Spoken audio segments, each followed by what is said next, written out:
Hello hi सलाम नमस्ते, मैं लाल आप सभी को वेलकम कहता हूं मेरे यूट्यूब चैनल फितूल पे। और आज हमारे साथ बैठे हुए हैं अभिषेक जी। अभिषेक जी जदयू से हैं। हम जानेंगे कि अभिषेक जी कौन से पद पे हैं।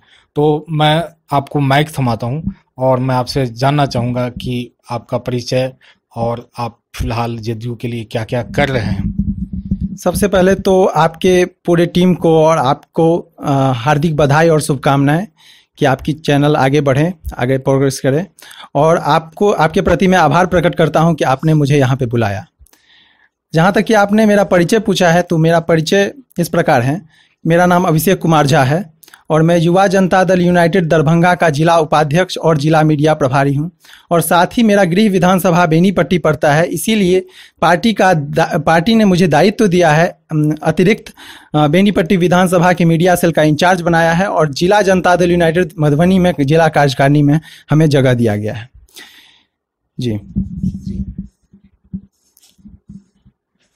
मैं आपसे ये जानना चाहूँगा कि इस बार आप लोगों की तरफ से यानी कि जनता दल यूनाइटेड की तरफ से बेनीपट्टी में खास करके किन मुद्दों को अहमियत दी जाएगी चुनावी इलेक्शन में। जहाँ तक आपने मुद्दे की बात की है तो मुद्दा तो हमारा एक ही है, विकास।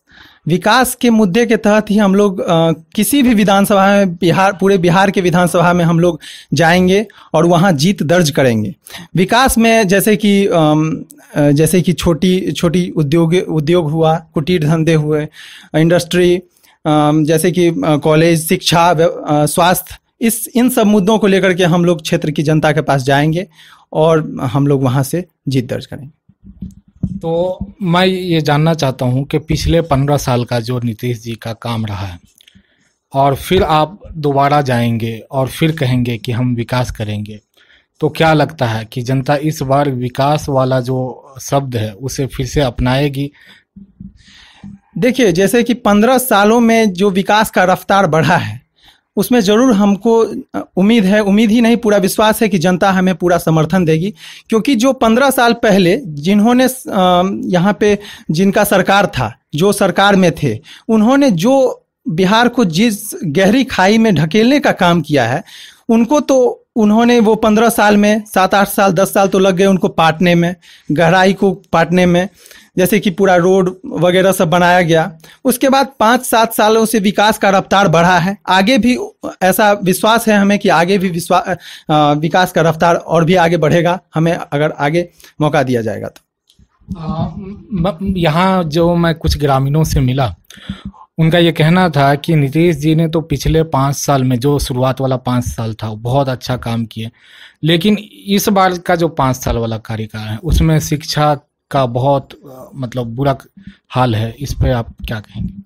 जी नहीं, ऐसा कुछ नहीं है, शिक्षा का बुरा हाल नहीं है। जहाँ तक कि शिक्षा और स्वास्थ्य में हम लोगों ने और भी ज़्यादा प्रोग्रेस किया है और भी ज़्यादा काम यहाँ पे किया है। तो ये कहना तो कहीं ना कहीं तो गलत है ही कि हम लोगों ने जैसे कि इस 5 साल में काम नहीं, 5 साल बहुत बहुत काम हुआ है। अब जैसे कि काम जिस पर हुआ है उस पर क्या काम होना, वो तो पहले से काम हुआ है। मेरा देखा हुआ है कि मैं जिस रास्ते से होकर के जाता हूँ, जो 5 साल 10 साल पहले जो रोड बन चुका है, थोड़ा सा कहीं पे कहीं दिक्कत हो जाता है, उबड़ खाबड़ हुआ, सबको फिर से मरम्मत, इसे ये जो कोविड का लॉकडाउन था, इस लॉकडाउन के अंतराल में सब पूरे रोड को मरम्मत करने का काम किया गया है। तो विकास पर से विकास क्या होता है? ऐसा तो कुछ नहीं होता है। लेकिन फिर भी हम लोग विकास किए हैं, शिक्षा और स्वास्थ्य के क्षेत्र में भी हम लोग बहुत आगे बढ़े हैं। तो ये कहना कहीं ना कहीं गलत है। मैं स्थानीय मुद्दे पे आ जाता हूँ। बेनीपट्टी विधानसभा 32 से आपको क्या लगता है कि आपकी तरफ से कौन उम्मीदवारी करेंगे? जैसे देखिए, आपको पता है कि जनता दल यूनाइटेड एनडीए से गठबंधित है। एनडीए गठबंधन है और शीर्ष नेतृत्व जो भी फैसला करेगा, ये फैसला करना तो शीर्ष नेतृत्व का काम है। बिहार के विकास पुरुष माननीय मुख्यमंत्री आदरणीय श्री नीतीश कुमार जी और जो एनडीए के घटक दल के नेता हैं, शीर्ष नेतृत्व हैं, वो सब मिल करके एक साथ तय करेंगे कि किसको किस विधानसभा पे टिकट दिया जाए और किस विधानसभा से कौन सा उम्मीदवार अच्छा हो सकता है। तो वो शीर्ष नेतृत्व का काम है। तो हम लोग आगे इंतजार करेंगे और उनका जो निर्देश होगा उस पर हम लोग काम करेंगे और नीतीश जी का हाथ मजबूत करने का काम करेंगे। मैं एक बात और जानना चाहूँगा कि बिहार असेंबली इलेक्शन में और ख़ास करके एक नई पार्टी पूरस आई है जो युवाओं को बहुत अपनी तरफ आकर्षित कर रहा है। क्या लगता है ये मतलब बिहार असेंबली इलेक्शन में मतलब कितना प्रभावशाली साबित होगी पुलर्स?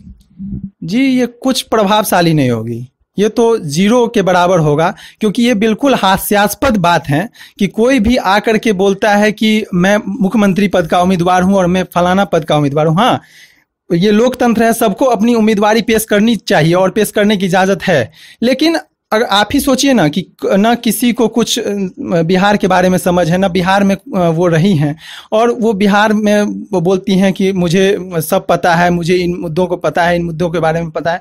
पहले वो अपने कार्यकर्ताओं को और वो अपने जो जिन्होंने उनका पीछे जो बैकग्राउंड है वो कितना जनता के पास गए हैं, और वो जो 243 विधानसभा में अपनी कैंडिडेट जो उतारेंगी वो कितना जनता के पास गई है और ग्राउंड जीरो पे कितना काम किए हैं। वो सिर्फ सोशल मीडिया पे एक्टिविस्ट हैं और एक्टिव रहना जानती हैं, और उन्होंने ग्राउंड जीरो पे कोई काम नहीं किया। समाज का जो अंतिम शोषित व्यक्ति है, पीड़ित व्यक्ति है, उन तक उन्होंने कोई काम करने का काम नहीं किया है। हम आपसे एक चीज़ और जानना चाहेंगे कि इस बार जो है खास करके बिहार विधानसभा इलेक्शन के लिए बहुत सारी और पार्टी आई हैं, जैसे आम आदमी पार्टी है, MIM है। तो ये सारे जो पार्टी है, इन सारी पार्टियों का बिहार असेंबली इलेक्शन में कितना बड़ा रोल हो सकता है? क्या लगता है आपको कि मतलब जनता दल यूनाइटेड या महागठबंधन इनको कितना नुकसान पहुंचा सकता है, या फिर ये किंग मेकर की पोजीशन में आ सकते हैं? क्या लगता है आपको कि बागडोर मतलब किसी तीसरे के हाथ में चला जाएगा? बहुत बार ऐसा हुआ है कि मतलब दो पक्ष को बहुमत नहीं मिलता है, तीसरे पक्ष की मदद लेनी पड़ती है। जी, ऐसा कुछ नहीं होने वाला है। वो लोग ना वोट काटेंगे, ना किसी को नुकसान होने वाला है, क्योंकि उन्होंने यहाँ पे आकर के कुछ काम नहीं किया है। बिहार का राजनीति अलग है। बिहार का जो जनता का जो डिमांड है, यहाँ का जनता जो चाहती है, वो उनको नहीं पता है। वो लोग बाहर से आए हैं, जैसे कि MIM के आपने बात की है, वो खास किसी समुदाय के बारे में अगर बात करते हैं तो वो जनता को पसंद नहीं। हाँ, मैं भी सब समुदाय से ताल्लुकात मतलब मेरा अच्छा है, तो मैं सब समुदाय की बात करता हूँ, लेकिन MIM की जहाँ तक बात है वो खास किसी समुदाय की बात करती है, और उनके पार्टी का जो नाम भी है कहीं ना कहीं उस समुदाय से रिलेटेड है, और उसी समुदाय के बारे में भी बोलती है, उसी समुदाय के विकास के बारे में बोलती है। आप बोलिए, आपको पूरा हक है, बोलिए, क्योंकि उनका भी विकास होने का हक है, विकास होना चाहिए उनका भी, लेकिन आप दूसरे समुदाय, दूसरे व्यक्ति जो दूसरे समुदाय से आते हैं उनके बारे में भी आप सोचिए, विचारिए। तो वो तो आप करते नहीं हैं। तो किसी खास समुदाय के बारे में आप सोचते हैं तो ये किसी खास समुदाय वाला पार्टी है, ये विकास का पार्टी नहीं। तो मैं एक चीज़ जानना चाहूँगा कि जनता दल यूनाइटेड में हैं आप, और बिहार को लालू जी के नाम से जाना जाता है। आज भी जब मैं लोगों से मिलता हूँ बाहर में, तो लोग अक्सर ये कहते हैं वो बिहार, लालू वाला बिहार। तो मीन्स आपको क्या लगता है कि बिहार की पहचान और लालू जी की छवि, ये सारी चीज़ें बिहार को कितना प्रभावशाली बना पाया? देखिए, प्रभावशाली तो नहीं, लेकिन गड्ढे में ढकेलना का जरूर वो काम किए हैं। जिस तरह से आपने सुना होगा कि 15 साल पहले ये सुशासन का राज नहीं, जंगल राज कहा जाता था, तो वो जंगल राज को हटा करके सुशासन का राज लाने का काम माननीय मुख्यमंत्री आदरणीय श्री नीतीश कुमार जी ने किया है, और वही जनता को भी पसंद है। तो लालू जी वाला जो बिहार था वो जंगल राज था, और अब का जो बिहार है सुशासन का सरकार है, विकास का रफ्तार है। जी, मैं आपसे एक और चीज़ पूछना चाहूँगा कि बिहार की जनता को सरकार से क्या उम्मीदें थी अब तक, और क्या उम्मीदें आगे रहने वाली हैं?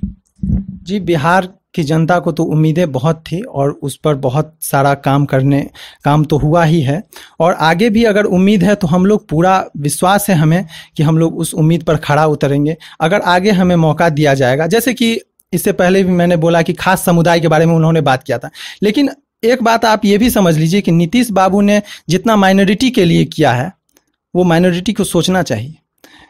सबके लिए, सब वर्ग के लिए उन्होंने विकास किया है। सब दलितों, पीड़ितों, शोषितों, सबके लिए वो उन्होंने विकास करने का काम किया है। तो हम लोग विकास, हमें अगर आगे मौका दिया जाता है तो हम लोग विकास के मुद्दे को आगे बढ़ाएंगे। अगर जैसे कि छोटा कुटीर उद्योग होता है, कुटीर धंधा होता है, उसको लगाने का काम करेंगे। इंडस्ट्री, ITI कॉलेज, शिक्षा, स्वास्थ्य में हम लोग आगे बढ़ेंगे। और सबसे महत्वपूर्ण बातें ये है कि हमें अगर आगे सरकार बनाने का मौका मिलता है तो हम बिहार में हर एक गाँव में, हर एक खेतों में सिंचाई के माध्यम से पानी पहुँचाने का काम हम लोग करेंगे। और इस पर हम लोगों ने अभी से ही काम शुरू कर दिया और सर्वे शुरू कर दिया, और सर्वे लगभग ख़त्म भी होने वाला है। एक चीज़ आपने बहुत महत्वपूर्ण बात कही कि नीतीश जी ने हर समुदाय के लिए काम किया है, और इसमें तो कोई इस बात से इनकार नहीं किया जा सकता। और मुझे लगता है कि सिर्फ एक वजह है कि NDA में होने की वजह से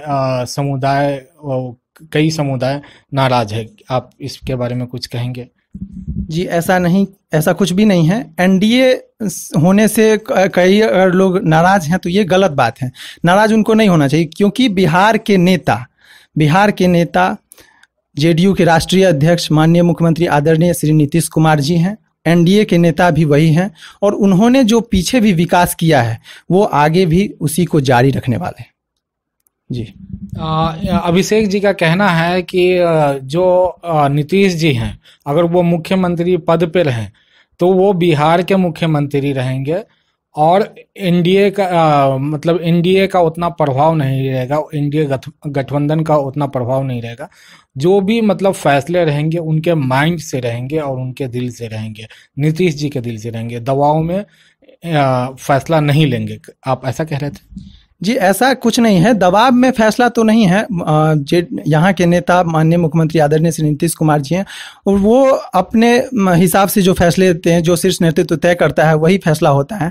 लेकिन NDA के नेता तो माननीय मुख्यमंत्री श्री नीतीश कुमार जी हैं, और वही रहने वाले हैं। तो ये किसी का अगर सोचना है कि NDA से अगर किसी समुदाय का या फिर किसी व्यक्ति विशेष का हानि होता है या हानि होने की संभावना है, तो ऐसा कुछ भी नहीं है। वो सभी वर्गों के लिए समान हक देते हैं सभी को, और सभी वर्गों के लिए काम करने का प्रयास करते हैं। तो अंत में मैं आपको जाने देना चाहता हूं, लेकिन जाते जाते आप जनता को अपनी तरफ से JDU के नेता होने के नाते क्या कहना चाहेंगे? JDU के कार्यकर्ता होने के नाते क्या कहना चाहेंगे? मैं बस इतना ही कहना चाहता हूं कि हमें आगे, जैसे कि 15 साल सेवा करने का मौका हम लोगों को आपने जो दिया है, मैं आपके दर्शकों को कहना चाहता हूं, तो आगे भी अगर हमें मौका मिलता है तो हम आपके उम्मीदों पर पूरा खरा उतरेंगे, ऐसा मैं विश्वास दिलाता हूं। और ये मेरा सिर्फ जुमला नहीं, ये मेरा खुद का जितना दिन हुआ है मेरा पार्टी में, वो मेरा एक्सपीरियंस है। क्योंकि मेरे आइडियल जो है वो माननीय मुख्यमंत्री आदरणीय श्री नीतीश कुमार जी हैं। उनका जो कार्यकाल रहा है और वो जो कार्य करते हैं, उनकी कार्यशैली जो रहती है, वो युवाओं में एक प्रेरणा स्रोत है। और हम लोगों का मैं खुद बहुत प्रभाव हूँ माननीय मुख्यमंत्री आदरणीय श्री नीतीश कुमार जी से, और उनको मैं धन्यवाद देना चाहता हूं और बहुत बहुत बधाई और शुभकामनाएं देता हूं कि उन्होंने जो बिहार में विकास करने का काम किया है वो बिल्कुल बहुत ही सराहनीय है। जी, ऑडियंस, ये आपको तय करना है कि आपके लिए बेहतर सरकार कौन है। ये वीडियो अगर अच्छा लगा तो आप शेयर जरूर करें। Thank you.